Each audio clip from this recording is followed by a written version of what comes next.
Part 30 की starting होती है और हम देखते हैं चुन गू क्यान को उसके घर ड्रॉप करने के लिए आया हुआ था, जहां गू क्यान बोलती है तुम्हें मुझसे कुछ पूछना नहीं है। तो चुन बोलता है कि मैं क्या ही पूछूंगा। तो गू क्यान बोलती है तुम ये जानना नहीं चाहते कि मैं तुम्हारे डैड की जगह क्यों ले रही हूँ। तो चुन बोलता है मैं क्यूरियस तो हूँ जानने के लिए, मगर थोड़ा सा, बिकॉज मुझे पता है कोई ना कोई तो रीज़न होगा डैड और तुम्हारे ये सब करने के पीछे। तो गू क्यान बोलती है सबको लगता है बड़े पोजीशन लोग ज़्यादा पैसे कमाने के लिए पाना चाहते हैं, तो क्या तुम्हें भी ऐसा लगता है ये सब मैं पैसे के लिए कर रही हूँ। तो चुन बोलता है कि ऑफ कोर्स नहीं।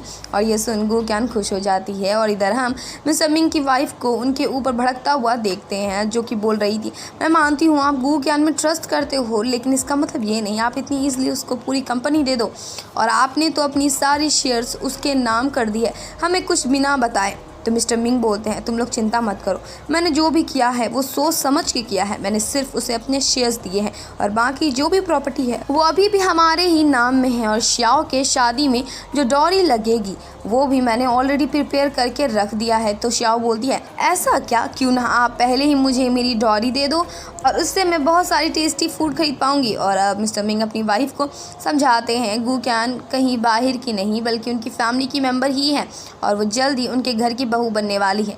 तो उनकी वाइफ बोलती है फ्यूचर किसने देखा है, और अगर उसकी शादी चुन से हो भी जाए तो क्या पता शादी सक्सेस होगी कि भी नहीं, क्या पता आगे चल के उन दोनों का डिवोर्स हो जाए। तो मिस्टर मिंग बोलते हैं अगर मैं उसे ये जिम्मेदारी नहीं देता तो किसको देता, चुन तो कंपनी को हैंडल करना ही नहीं चाहता और श्याओ तो अभी भी बच्ची है। तो मॉम बोलती हैं चाहे जो भी हो मैं इस फैसले के खिलाफ हूँ, कम से कम आपको चुन से तो एक बार डिस्कस करना चाहिए था ना। तभी वहाँ चुन आप बोलता है मुझे कोई दिक्कत नहीं है, मैं डैड के डिसीजन से अग्री हूँ।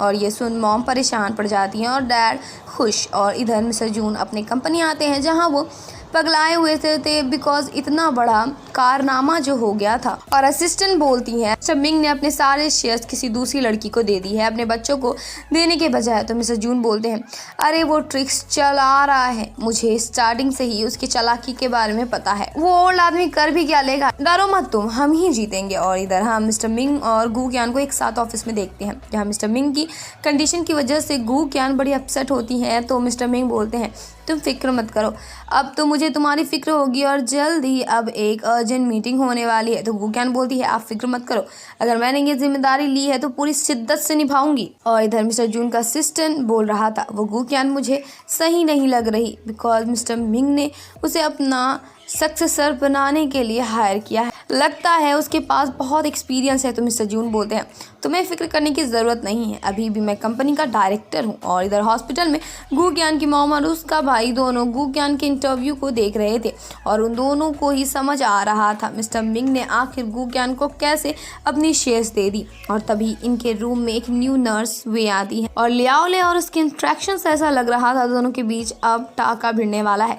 और मॉम को भी वे बहुत ज़्यादा क्यूट लगती है। और अब इन दोनों के पास गू क्यान आती है। लियाओले बोलता है हमें इंटरव्यू से पता चला कि तुम मिंगटियान कॉर्प की सीईओ बन गई हो, लेकिन जो बोलो बहना तुम कमाल की हो। तो मॉम बोलती हैं मगर उन्होंने कैसे तुमको सीईओ बना दिया। तो लियाओले बोलता है अरे मुझे पता है उनकी फैमिली ने ऑलरेडी गू क्यान को अपनी बहू मान लिया है, इसलिए उन्हें कोई दिक्कत नहीं हुई इसे सीईओ बनाने में। और अब गू क्यान लियाओले को साइड में लाकर सारी बातें बता दी है कि पैसे की वजह से उसने सीईओ बनने के लिए अग्री कर दिया और अपनी सिविल सर्वेंट वाला जॉब को छोड़ दिया। बट लियाओले उसके डिसीजन से बिल्कुल खुश नहीं था और उसे सुनाने लग जाता है, मगर गू क्यान उससे भीख मांगती है कि वो जॉब छोड़ने वाली बात मॉम को ना बताएं, जिसके लिए लियाओले मान जाता है। और इधर मिसेस लुई को हॉस्पिटल से डिस्चार्ज करा दिया गया था, तो यूहान और मैंग जी उन्हें घर लेकर जा रहे थे, मगर वो घर नहीं जाना चाह रही थी बिकॉज वो इन दोनों को डिस्टर्ब नहीं करना चाहती थी। लेकिन ये दोनों ही उन्हें समझाते हैं, जिसके बाद वो घर जाने के लिए मान जाती है। और इधर गू क्यान मॉम को देख मन में सोच रही थी मैं जानती हूँ मॉम आप चाहती हैं कि डैड हमारे पास वापस आ जाए, बट अब वो हमें डिज़र्व नहीं करते हैं और जो वो डिज़र्व करते हैं वो जल्द ही उन्हें मिलने वाला है। और अब नेक्स्ट डे मिस्टर जून का असिस्टेंट भागते हुए मिस्टर जून को एक न्यूज़पेपर लाकर देता है और उस न्यूज़पेपर में जो न्यूज़ आया हुआ था वो देख मिस्टर जून शॉक पड़ जाते हैं और अब तो वो पूरी परेशानी में चले गए थे कि अब वो क्या करें। और इधर मिस्टर मिंग गू क्यान से बात कर रहे थे जहाँ गू क्यान उन्हें बोलती है उसने सब कुछ प्रिपेयर कर लिया है और अब वो मिंगत्यान कॉर्प में एक हीरोइक एंट्री मारने वाली है। और हम गू क्यान को देखते हैं जो कि बहुत स्टाइल से मिंगत्यान कॉर्प में एंट्री मारती है। और इधर मिस्टर जून अभी भी बहुत ज़्यादा परेशान थे और इधर गू क्यान बहुत स्मूथली अपनी मीटिंग कंप्लीट करती है और सारे शेयर होल्डर को गू क्यान बहुत ज़्यादा पसंद आती है, जिससे मिस्टर जून बिल्कुल भी खुश नहीं थे। और हमें पता चलता है जो न्यूज़ वायरल हुई थी वो गू क्यान और मिस्टर जून के रिलेशन को लेकर हुई थी, यानी कि अब सबको पता चल गया था गू क्यान मिस्टर जून की बायोलॉजिकल बेटी है और यही वजह से मिंगत्यान कॉर्प की शेयर्स नीचे गिर जाती है। लेकिन ये परेशानी नहीं थी, ये गू क्यान के लिए अपॉर्चुनिटी थी जिसका गू क्यान अच्छे से फ़ायदा उठाती है। बट इतना कुछ करने के बाद भी मिस्टर जून ही चेयरमैन बने रहते हैं।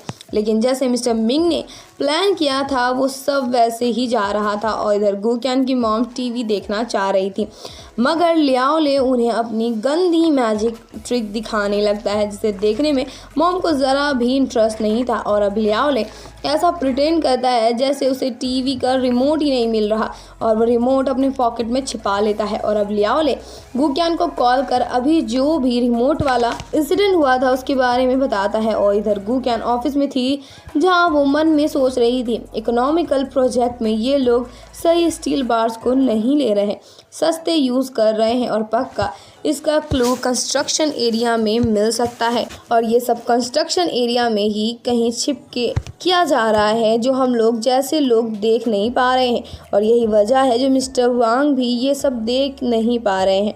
और इधर हम मिस्टर वांग को देखते हैं जो कि अपनी वाइफ के पास हॉस्पिटल में थे और उनकी वाइफ की कंडीशन अचानक से ख़राब हो जाती है और डॉक्टर्स आकर उनका चेकअप करने लगते हैं। और तभी गू क्यान उन्हें कॉल कर बोलती है आज वो कंस्ट्रक्शन एरिया जाएगी, वर्क प्रोग्रेस कैसी चल रही है वो देखने के लिए, जिसके लिए मिस्टर वांग अग्री कर देते हैं। और इधर कंस्ट्रक्शन साइट में कुछ वर्कर्स स्टील बार्स को लेकर बात कर रहे थे कि इतने पतले स्टील बार्स कौन यूज़ करता है, लगता है स्टील बार्स नहीं चॉपस्टिक्स हैं और इसे घर बनाने वाले हैं, इससे क्या लोगों को खाक सेफ्टी मिलेगी, इतने सस्ते सामान को यूज़ किया जा रहा है।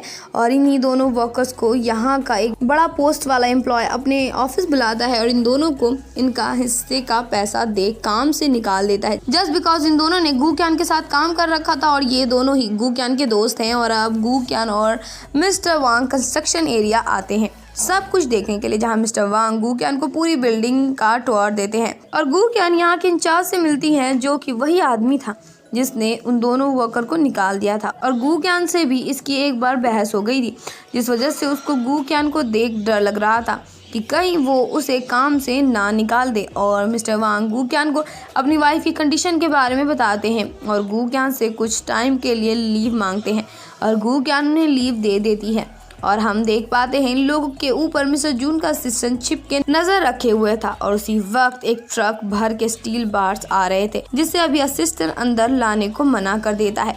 और इधर गू क्यान वेयर हाउस जाना चाह रही थी मटेरियल्स को देखने के लिए, लेकिन वो इंचार्ज उसे बहाना देकर जाने से मना कर रहा था जो देख गू क्यान को उसके ऊपर शक होने लग जाता है। और अब वो वेयर हाउस आकर स्टील बार्स को देखती है और उसे फिलहाल तो स्टील बार्स को देख कुछ अजीब नहीं लगता और अब गू क्यान को समझ नहीं आ रहा था असली बात है क्या, बिकॉज वर्कर्स बोल रहे थे ये लोग बेस्ट टाइप के स्टील बार्स यूज करते हैं, लेकिन जो पहले गू क्यान ने फोटो में देखा था वो स्टील बार्स तो बहुत कमजोर थे, इसलिए गू क्यान कंफ्यूज था कि सच क्या है। और अब जैसे गू क्यान यहाँ से जाती है वैसे ही वो स्टील बार्स वाला ट्रक लेकर आ जाता है। और इधर हम वही दोनों वर्कर्स को देखते हैं जहाँ एक वर्कर का कहना था उन्हें गू क्यान ढूंढ कर सारा मसला बताकर अपनी वापस लेना चाहती है। क्या पता गू क्यान उनकी पुरानी दोस्ती के वास्ते उन्हें अगेन जॉब दे दे, मगर दूसरे वर्कर का कहना था गू क्यान अब उन लोग जैसे लोग से थोड़ी ना बात करेगी, मगर वो वर्कर ज़बरदस्ती उसे अपने साथ लेकर जाता है।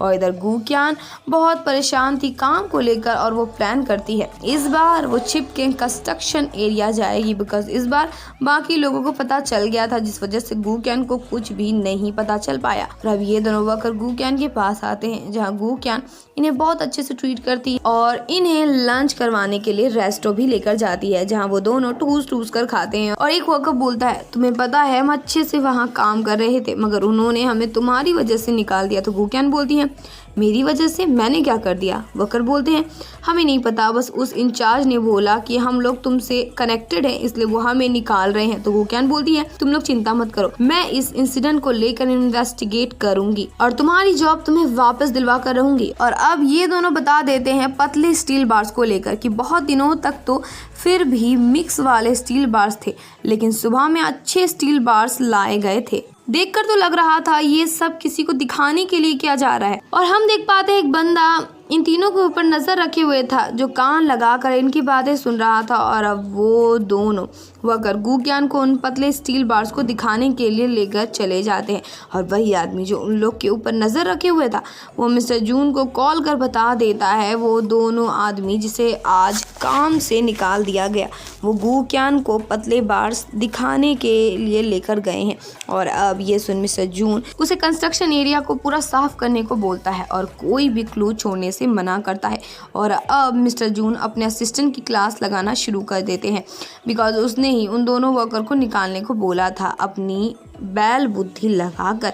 बट अब मिस्टर जून का यही कहना था कि गुक्यान कितने भी हद तक चली जाए वो उनसे जीत थोड़ी पाएगी, आखिरकार वो उनकी बेटी ही है, तो छोटे मोटे ट्रिक को यूज़ कर वो थोड़ी जीत सकती है। और इधर वो दोनों वर्कर कंस्ट्रक्शन एरिया में गुक्यान को लेकर आते हैं जहाँ वो लोग देखते हैं वहाँ तो पतले स्टील बार्स है ही नहीं, वहाँ तो बस लकड़ियाँ थी। और ये सब देख सभी कंफ्यूज हो जाते हैं मगर गुक्यान समझ जाती है किसी ने सारी स्टील बार्स गायब कर दी है। और अब दूसरे वर्कर को एक फैक्ट्री का याद आता है और वो गुक्यान को बताता है वहीं से पतले स्टील बार्स को लाया जाता है। और अब गुक्यान मिस्टर मिंग को कॉल कर सारी इन्फॉर्मेशन उन्हें देती है जो भी उसने कलेक्ट किया था। और अब गुक्यान वही फैक्ट्री जा रही थी जहाँ एक कार उसका पीछा कर रहा था और ये चीज़ गुक्यान बड़े आसानी से समझ जाती है और आसानी से उसे चकमा देकर निकल जाती है। और जैसे मिस्टर जून को ये बात पता लगती है कि गुक्यान चकमा देकर गायब हो चुकी है तो वो परेशान हो जाते हैं और अपने असिस्टेंट को तुरंत फैक्ट्री वालों से कांटेक्ट करने को बोलते हैं। और इधर गुक्यान वो फैक्ट्री आ गई थी और इसी के साथ इस एपिसोड की एंडिंग हो जाती है। There was a time when you had me falling to the ground.